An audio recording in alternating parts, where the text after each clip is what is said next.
So ఒకసారి education qualification చూసేటువంటి ప్రయత్నం చేద్దాము. సో ముందుగా వీటికి సంబంధించిన ఏజ్ లిమిట్ చూసినట్లయితే అభ్యర్థులకు మినిమం 20 సంవత్సరాలు, మాక్సిమం 30 సంవత్సరాల వరకు వయసు ఉన్నటువంటి అభ్యర్థులు ఈ పోస్టులకు దరఖాస్తు చేసుకోవడానికి అర్హత కలిగి ఉంటారు.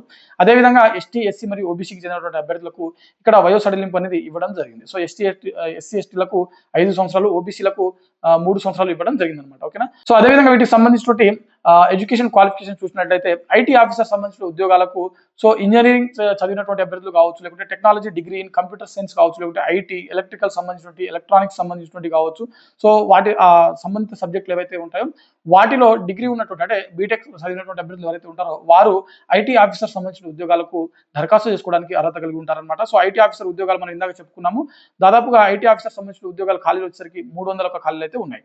అదేవిధంగా అగ్రికల్చర్ సంబంధించిన ఖాళీలు మనకు అగ్రికల్చర్ ఫీల్డ్ ఆఫీసర్ సంబంధించిన 190 ఖాళీలు ఉన్నాయి. సో వీటికి సంబంధించినటువంటి ఎడ్యుకేషన్ క్వాలిఫికేషన్ చూసినట్లయితే అగ్రికల్చర్ లేదా హార్టికల్చర్ లేదా యానిమల్ హస్బెండరీ లేదా వెటర్నరీ స్పెషలిస్ట్ అంటే వెటర్నరీ సైంటిస్ట్ కావచ్చు, లేకుంటే డైరీ సైన్స్ కావచ్చు, లేకుంటే ఫిషరీ సైన్స్ సంబంధించినటువంటి సబ్జెక్టులలో ఏదైనా ఒక అంటే వీటిలలో ఏదో ఒక డిగ్రీ పొందినటువంటి అభ్యర్థులు ఈ పోస్టులకు దరఖాస్తు చేసుకోవడానికి అర్హత కలిగి ఉంటారన్నమాట. ఓకేనా.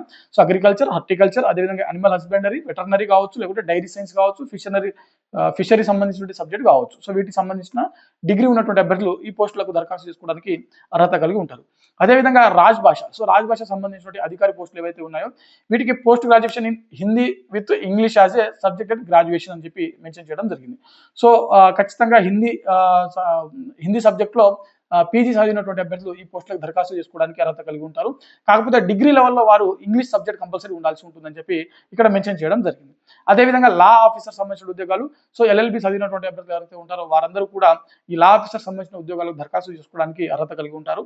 అదేవిధంగా హెచ్ఆర్ ఆఫీసర్ సంబంధించినటువంటి 2 ఇయర్స్ మనకు ఇక్కడ ఫుల్ టైం పీజీ చేసినటువంటి అభ్యర్థులు కావచ్చు, లేకుంటే ఎంబీఏ చదివినటువంటి అభ్యర్థులు కావచ్చు. సో వారందరూ కూడా హెచ్ఆర్ ఆఫీసర్ సంబంధించిన ఉద్యోగాలకు దరఖాస్తు చేసుకోవడానికి అర్హత కలిగి ఉంటారని చెప్పి చాలా స్పష్టంగా ఇక్కడ మెన్షన్ చేయడం జరిగింది.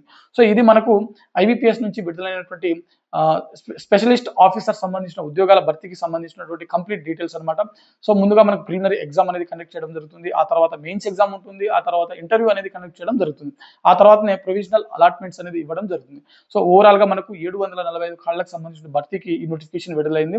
సో కొంతవరకు కొన్ని పోస్టులకు కాంపిటీషన్ తక్కువగా ఉండేటువంటి అవకాశం ఉంటుంది. కాబట్టి అభ్యర్థులు ఎవరైనా ఈ అర్హతలు కలిగినటువంటి అభ్యర్థులు ఎవరైనా ఉన్నట్లయితే మీ యొక్క ప్రిపరేషన్ అనేది కొనసాగించినట్లయితే తప్పకుండా సెలెక్ట్ అవ్వడానికి అవకాశం ఉంటుంది.